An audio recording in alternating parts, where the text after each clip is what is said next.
भगवान देवाधिदेव महादेव की कृपा से, करुणा से, उनकी उदारता से ये पवित्र पावन शिव महापुराण की कथा आज कुबेरेश्वर बाबा की पवित्र भूमि पर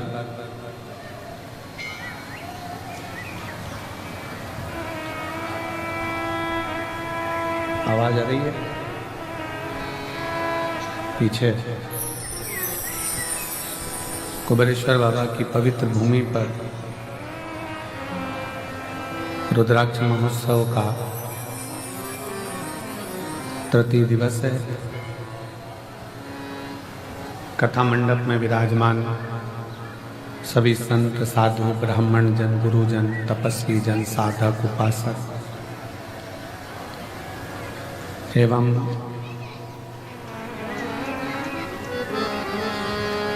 कथा मंडप में ही विराजमान सीहोर क्षेत्रीय लाडले विधायक श्री सुदेश भैया जी राय जी की धर्मपत्नी भाभी जी श्रीमती अरुणा जी राय, जो सदा अच्छे धार्मिक और सनातनी कार्य में हमेशा अग्रणी रहती हैं। एक बार जोरदार ताली बजाकर उनके लिए साथ होता है। कथा मंडप में विराजमान भोपाल की प्रथम नागरिक महापौर श्रीमती मालती राय जी, एमएल राय, इस पवित्र पावन प्रांगण में विराजमान है। एक बार जोरदार ताली बजाकर उनका भी स्वागत, वंदन, अभिनंदन।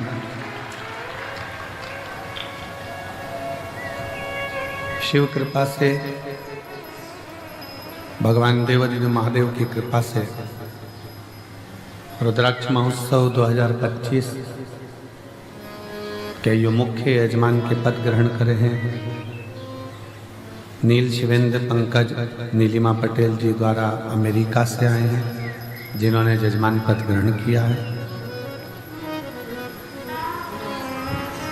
बाबूलाल पवन रीना तमन्ना चौधरी जी जयपुर हाउस आगरा से हैं।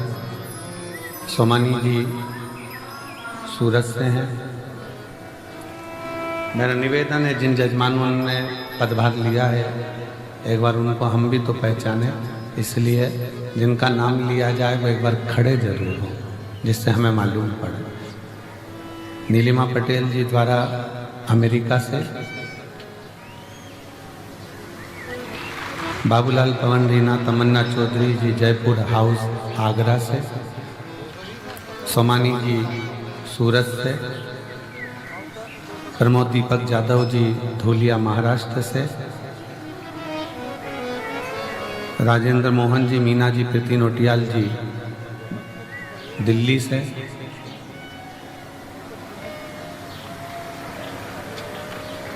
विजय कुमार सुहासिनी रामचंद्र सुरशेटवार जी उदगीर महाराष्ट्र से,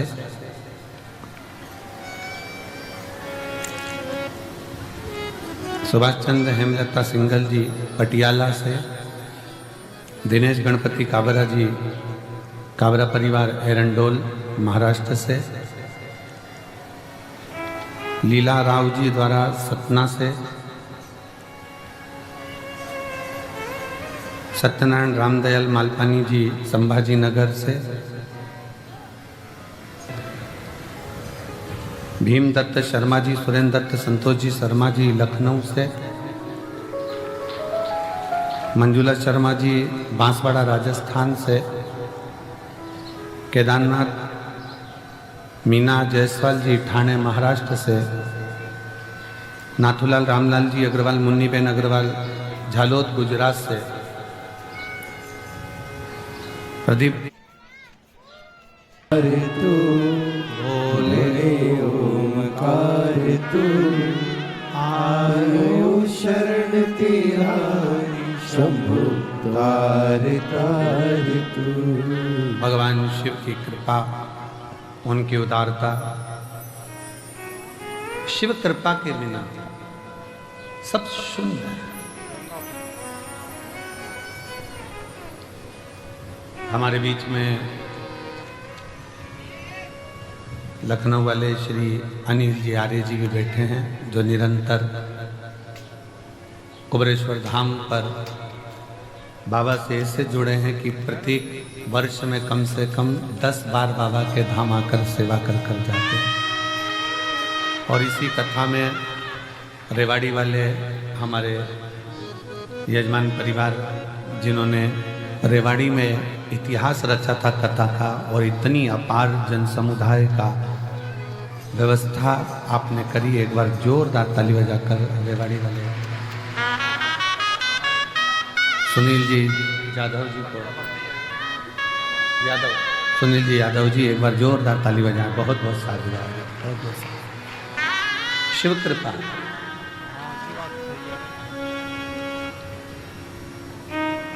शिव के बिना शून्य जीवन। अब शिव क्या है?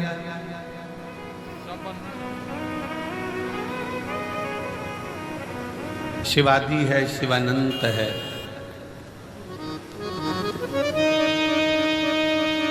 शिव ब्रह्म है, शिव ब्रह्मांड है, शिव काल है, शिव महाकाल है। शिव जल, शिव पाताल है, शिव अगम अनंत आकाश है,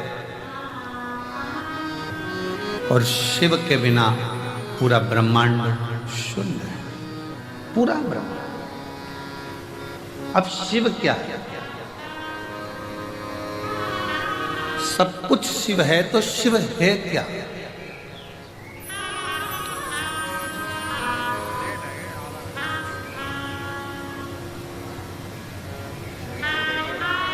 केवल एक पिंडी शिवलिंग जिस पे हम जल चढ़ाते हैं वही शिव है, या 12 ज्योतिर्लिंग में जाकर हमने दर्शन किया, दीपदान किया, पूजन करा, बस वही शिव है? या अपने क्षेत्र में जो मंदिर हैं, शिवालय हैं, जिसमें शिवलिंग विराजमान है, जिसकी हम पूजन करने जाते हैं, वही शिव है? क्या वही शिव है? शिव महापुराण की कथा कहती है, कथा कह रही है कि शिव के बिना शून्य है, तो शिव क्या है? शिव पुराण कहती है, जो हमारे शरीर में जो श्वास चल रही है, जो धड़कनें चल रही हैं, जो श्वास 21,600 श्वास जो प्रतिदिन इस शरीर से निकल रही है, वही शिव है। और शिव गया तो फिर शून्य। शिव के बिना सब शून्य। श्वास चली गई शरीर का क्या मतलब?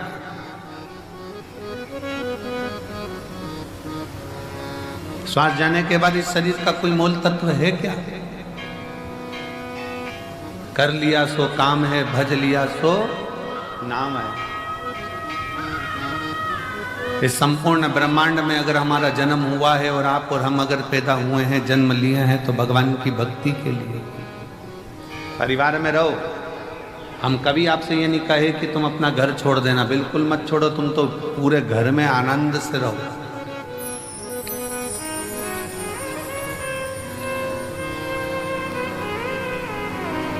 खूब अच्छे से रहो, खूब एंजॉय की जिंदगी जियो, खूब आनंद में रहो। पर जो ये मानव का शरीर मिला है, जो ये मानव का शरीर प्राप्त हुआ है, इस मानव के शरीर को भी श्रेष्ठता में थोड़ा सा जोड़ते चलो।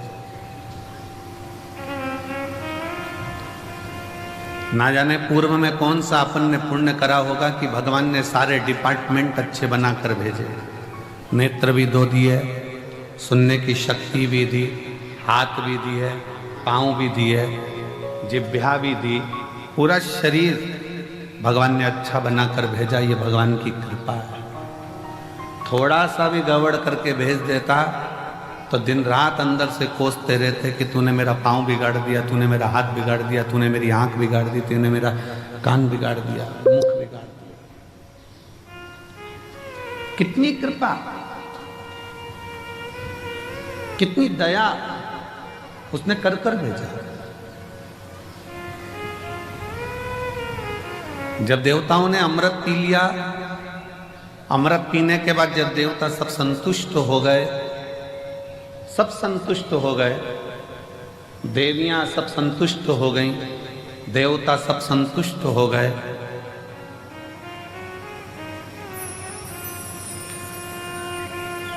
सबके चेहरे पर प्रसन्नता आ गई, सबके चेहरे पर खुशी आ गई, पर एक बड़ी दुखी थी, एक बड़ी दुखी थी, और वो थी मां पार्वती जी की बड़ी बहन मां गंगा।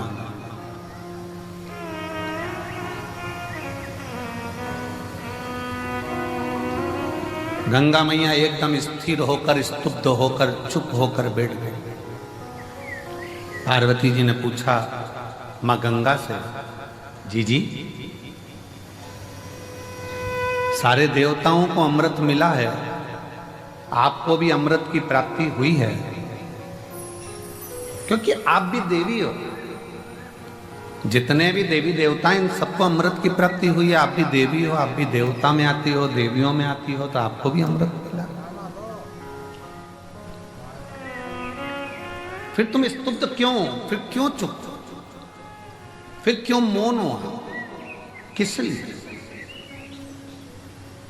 आपके मन में कोई दुख है, आपके हृदय में कोई संकोच है, आपके मन में कोई कष्ट है, कोई दुख है? गंगा मैया की आंखों से नीर बह रहा था, आंसू। पार्वती जी ने फिर पूछा, सारे देवताओं को जो अमृत प्राप्त हुआ उसकी तो खुशी मनाई जा रही है कि हमको अमृत मिल गया। देवताओं को अमृत मिला, वो भी खुशी मना रहे थे, और अपन अमृत स्नान कर कर आए, प्रयागराज गए, स्नान किया, अपन कितने खुश हुए। अपन तो अमृत स्नान करे तो खुश हैं, देवताओं को तो पीने को मिला होगा तो उनने तो नगाड़े बजा दिए होंगे ना, आतिशबाजी चला दी होगी ना, ढोल मंजीरा बजाया होगा कि हमको अमृत पीने को मिला।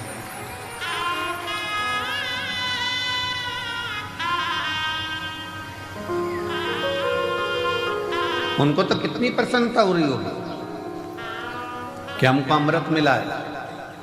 अपन तो केवल अमृत का स्नान कर कर आए, कुंभ के मेले में गए, प्रयागराज पहुंचे, प्रयागराज में स्नान किया, स्नान कर कर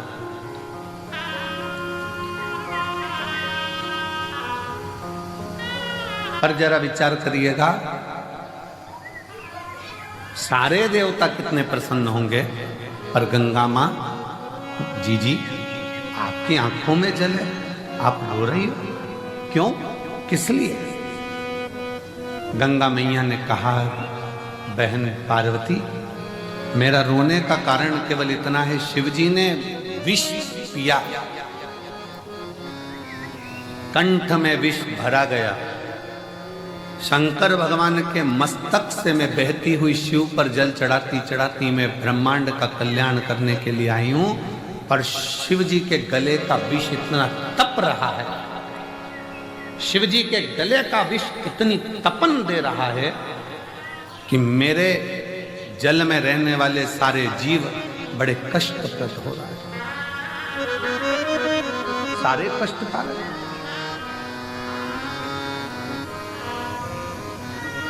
पार्वती जी बोली, हमने तो ये सोचा ही नहीं था, हम तो सोचे कि तुमने अमृत ग्रहण कर लिया, अमृत का पान कर लिया, अमृत तुम्हें प्राप्त हो गया, इससे बढ़कर सुख और क्या चाहिए,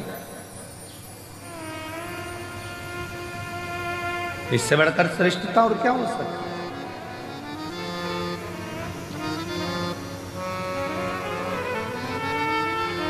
पार्वती जी ने कहा, थोड़ी देर रुको, देवाधिदेव महादेव कृपा करेंगे।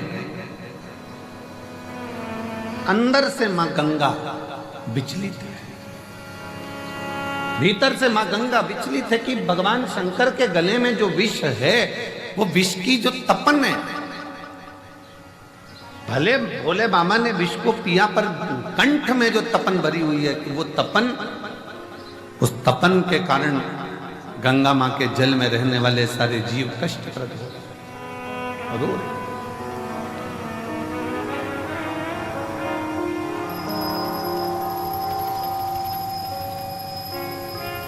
नैनों से जल बह रहा है, आंखों से आंसू निकल रहे हैं।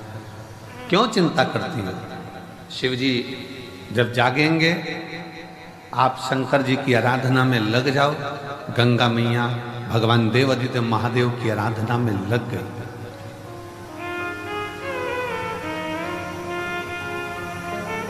क्या आराधना करी गंगा मैया ने? अकेले नहीं, मां गंगा का जल जैसा जैसा बहता गया और जितने जितने जीव उस जल के अंदर रहते थे, गंगा मैया ने सबसे कह दिया कि मैं अकेली शिव जी को राजी नहीं कर सकती, सब मिलकर। जब सब मिलकर पुकारोगे तो बाबा सुनेगा जरूर। अकेले रहकर टीवी के सामने बैठकर कथा सुनना अलग बात है, मोबाइल लेकर दुकान पर अकेले बैठकर कथा सुनना अलग बात है, पर सामूहिक रूप से जब हम किसी पंडाल में पहुंचते हैं, बाबा कुबेर भंडारी के दरवाजे पर पहुंचकर कथा सुनते हैं, तो उसका फल अलग बात है।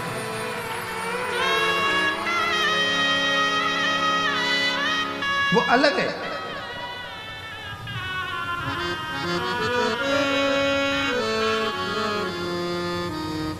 जब हम कुबेरेश्वर बाबा के दरवाजे पर पहुंचकर कथा का रसतत्व ग्रहण करते हैं, सामूहिक रूप से बैठते हैं, कथा का लाभ लेते हैं, सामूहिक रूप से बैठकर भगवान शंकर की परम आनंदमय कथा का रसतत्व ग्रहण करते हैं, तो वो अकेले नहीं है, वो अकेले है।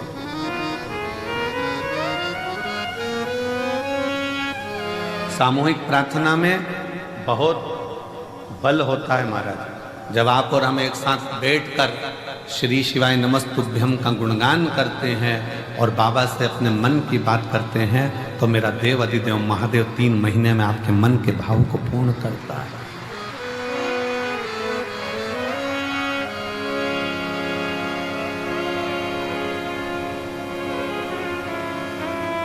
और शंभु शरणे पति मांगू घड़ी रे घड़ी, दुख काटो दया करी दर्शन आपो।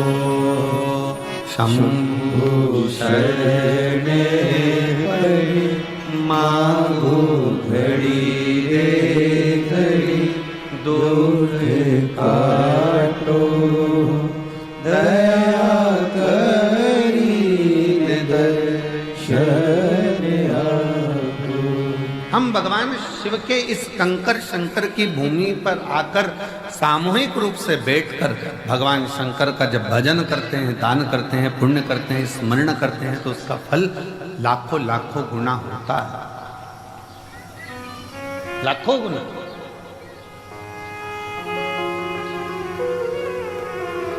बहुत ध्यान से सुनना, कथा का स्मरण करिएगा बहुत सावधानी से।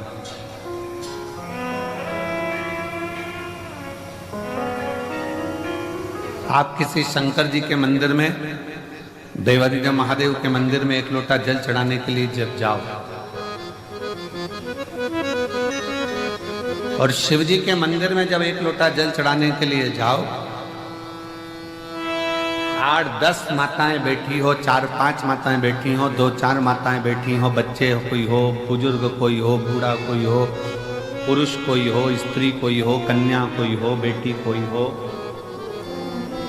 और भगवान शिव को आप जब एक लोटा जल समर्पित कर रहे हो, सब बैठे हैं, सब पूजन कर रहे हैं, सब अर्चना कर रहे हैं, सब जल चढ़ा रहे हैं, सब भक्ति कर रहे हैं, और उसी में तुम भी पहुंच गए, आप भी पहुंच गए, एक लोटा जल चढ़ाना प्रारंभ कर दिया। और जब जल चढ़ाना प्रारंभ करा तो समझ लेना कि आज इतनी सारी माताएं जब एक साथ जल समर्पित कर रही हैं, एक साथ भगवान को पुकार रही हैं, तो भगवान की भक्ति में कोई ना कोई एक ऐसी इसमें स्त्री होगी, एक कोई बच्चा, कोई उसमें कोई ना कोई एक ऐसा होगा, और वो अकेला जब शंकर जी को पुकारेगा तो उसके बल पर हम भी तर जाएंगे और हमारा भी कल्याण होगा। कोई अकेला, कोई एक, ऐसी तो बंद कर दो, आवाज आ रही है।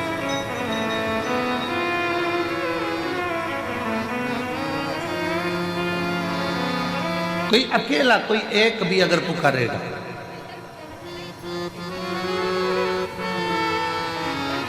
और अकेला यदि एक भी अगर उसमें से पुकारता है और उसमें से 10 हैं,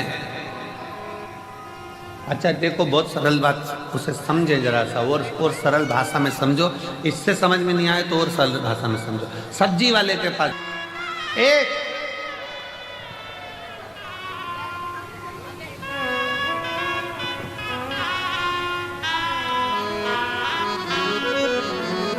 सास कहती बहू से अच्छी अच्छी मिर्ची अलग कर दे, सड़ी अलग निकाल दे। वो सड़ी अगर साथ में रहेगी तो अच्छी वाली को बिगाड़ देगी।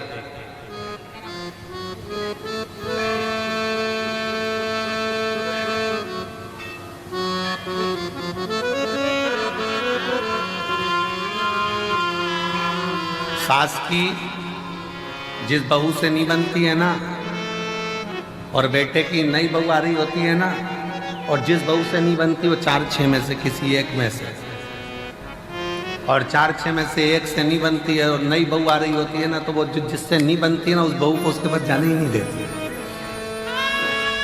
उसके बाद पहुंचने ही नहीं देती। क्यों? वो कुछ कहेगी, सिखा देगी,